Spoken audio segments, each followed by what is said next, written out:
Bonjour, la dernière fois je vous avais partagé sur le confinement de Jonas qui était resté 3 jours et 3 nuits dans le ventre du poisson. Et je l'avais pris sous forme de parabole et ça me parlait beaucoup pour ce que nous traversons, cette époque que nous traversons particulièrement. Et peut-être ça vous a parlé. Je voudrais continuer pour son déconfinement parce que c'est bientôt d'actualité. Dans moins d'une semaine, nous allons sortir et qu'est-ce qui va se passer? Et on voit que Jonas, en tout cas, a été préparé pendant cette période pour obéir à la volonté de Dieu, à se soumettre à sa volonté. Plus ma volonté propre, mais la volonté de Dieu, rechercher sa volonté. Et tout de suite, quand il arrive sur la plage, donc le poisson recrache Jonas, le message de Dieu revient et je lui dis, lève-toi, va à Ninive et proclame-y le message que je te donnerai. Donc c'est un message qui va changer. La première fois, c'était Dieu avait dit à Jonas, crie contre la ville, mais cette fois, le message que je te donnerai. Et qu'est-ce que va être ce message? Eh bien, en tout cas, on peut penser que quand Jonas a été recraché par le poisson sur la plage, il y a dû y avoir des témoins parce ils disent que dans l'histoire qu'il y a eu 3 jours et 3 nuits que Jonas est resté dans le poisson, donc il y a vraiment quelqu'un d'extérieur qui a pu dire ce que Jonas avait vécu. Et certainement qu'il y a eu des témoins qui ont propagé la nouvelle et qui ont fait qu'il y a quelqu'un qui est ressorti du poisson, le prophète qui était désobéissant à Dieu, eh ben, il a été avalé par un poisson, il a été recraché vivant, il est ressorti vivant du- de la gueule du poisson, il est revenu de l'au-delà, quoi, de l'eau de là-bas et vivant. Et donc certainement que ça a dû faire la une des, des racontards et des histoires de l'époque, des news.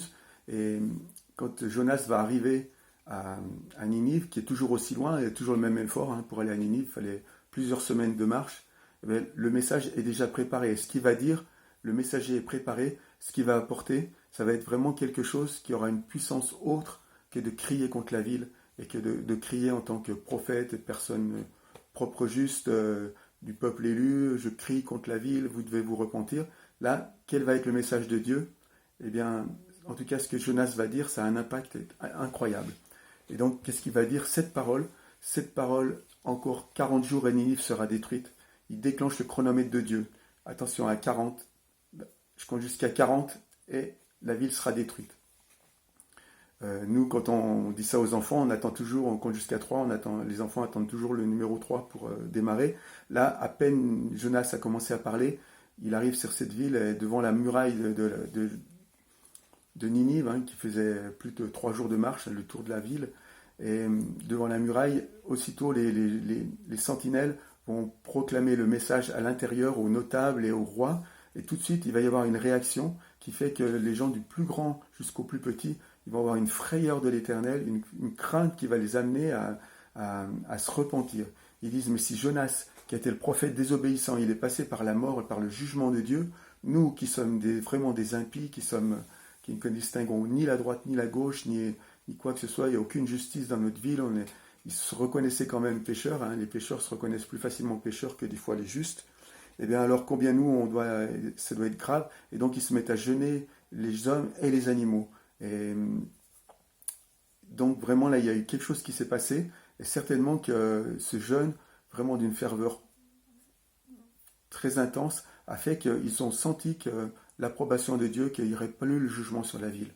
Et eux l'ont senti, en tout cas pas Jonas, parce que Jonas il va attendre encore la suite. Et voilà, et ils n'ont pas attendu le dernier moment, ils n'ont pas dit, bon allez, mangeons et buvons car demain nous mourrons, mais vraiment ils se sont repentis. Et Dieu a fait grâce. Voilà, donc c'est vraiment que Jonas était plus le messager du jugement, mais le messager de la grâce de Dieu. Et je pense que c'est vraiment ce à quoi Dieu nous appelle aussi à faire, et au travers de ce message de la grâce qui était si simple, ce message du chronomètre de Dieu, et on va tous mourir, mais Dieu veut faire grâce, eh bien, Dieu va toucher un plus grand nombre que ce qu'il aurait pu toucher au travers d'une prédication de haut, quoi, une prédication, vous avez vu comme vous êtes pécheurs. Là, c'est rien à voir avec leur conduite, mais simplement, il y a le jugement de Dieu qui va tomber. Et nous, on doit faire comme Jésus l'avait annoncé, il y aura un jugement.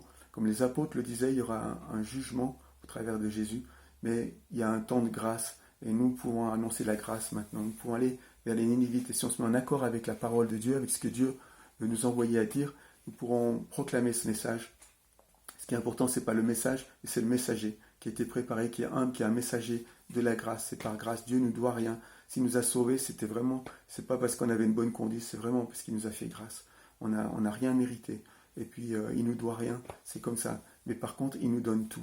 Il est prêt à tout nous donner. Donc, il faut vraiment se jeter dans ses bras.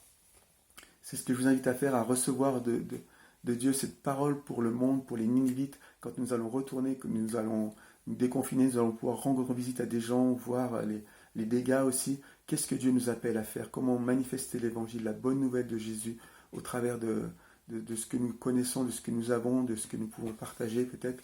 Et voyons comment Dieu va manifester son message au travers de chacun de nous. Amen, à bientôt.